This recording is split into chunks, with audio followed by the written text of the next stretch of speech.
The film begins with 3 boys entering an old house.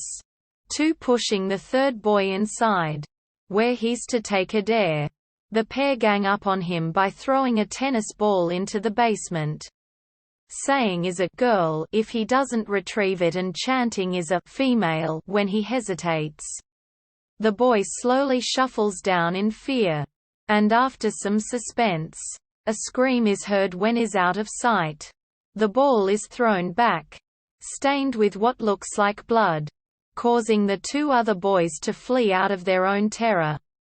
This is later revealed to be a film scene within the film itself.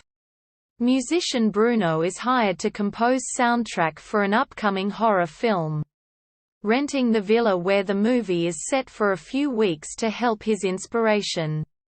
Property owner Tony Rendina, who's off to his father's rig in Kuwait, is delighted that Bruno accepts his request for some of his music, which Bruno promises to arrange for recording on a cassette. Giovanni lives in the basement as the groundskeeper, and Bruno's girlfriend Giulia is an actress off to another city for a stage play. Director Sandra is trying to capture the fear of the dark in the film. Reels of scenes revealing it's inspired by the circumstances of the opening scene. She refuses anyone seeing the ending to not spoil the production for its complete artistic effect. Bruno is told before Tony owned the property. A woman named Linda leased out the villa, but she's since disappeared after moving out and never been heard from again. An unseen figure steals an extendable box cutter from Bruno's studio, finding a naked woman in a magazine image to leave cuts in for Bruno to find. Bruno meets Katya, one of the neighbors, who comes in unannounced and is scared by an arachnid in a cabinet. She doesn't tell him why she's there, but she flirts with him before leaving. Bruno finds Katya left her diary, which says she found out Linda's secret. Katya is attacked outside by the figure, chased into the basement, where she hides behind unfinished drywall. The attacker finds her and jams the box cutter through the mesh, eventually slashing Katya's stomach and throat, causing her bleed to death. When Bruno goes outside when he hears the killer drag Katya's body, the killer pulls out the blade ready to slash him too. Not noticing Katya right at his feet, Bruno heads back inside, where he finds blood on his pants and receives a silent phone call. Bruno eventually goes over his music tapes, where he hears a woman's voice whispering, "No one must know the secret about Linda." The tapes are later destroyed. The diary pages thrown into the active fireplace. Giulia comes to surprise Bruno with a visit, supposedly in between rehearsals. When Bruno talks about his suspicions of Katya's murder, Giulia doesn't believe him and worries Bruno is cheating on her, causing their relationship to tense. When he later calls the theater company, the director revealed she couldn't keep attendance and was fired. Katya's roommate Angela arrives, saying the 2 women were both models and Linda let them go swimming in her pool, which Bruno graciously welcomes as well. She can't answer many questions about Linda, who apparently returns as a figure in heels, a sweater and skirt, and red nail polish. Watches Angela in the changing room. When she goes into the pool, Angela finds the utility blade sunk to the floor.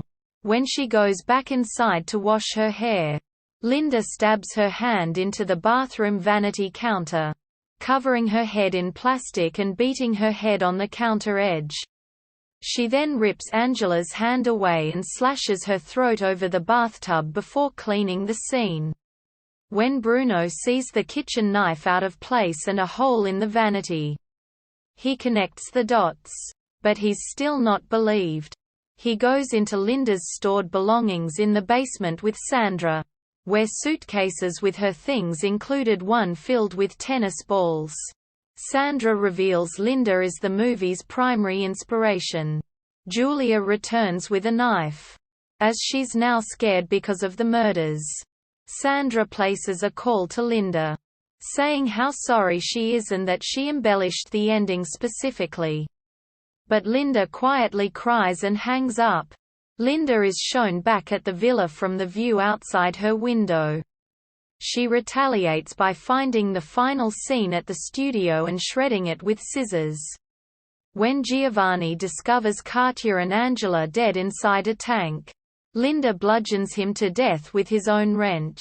When Sandra arrives to reconcile with Linda, carrying a knife for self-defense, Giovanni jumps out to grab her before he dies.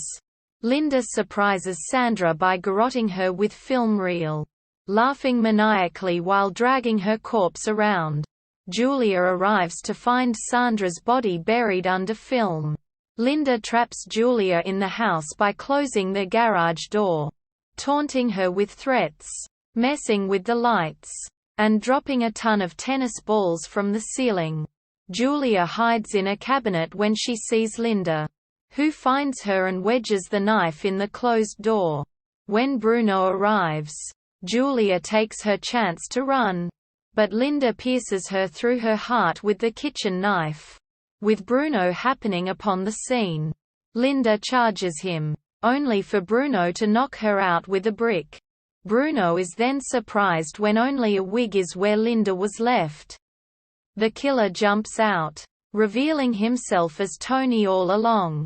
When Tony tries to stab him, Bruno rams the knife in Tony, who slowly dies while muttering, "I'm not a female child," a few times.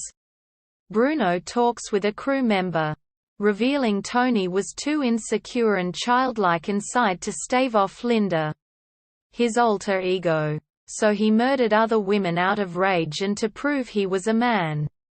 The final reel put back together reveals the boy in the basement, a young Tony, leaving with a skirt and a wig with pigtails.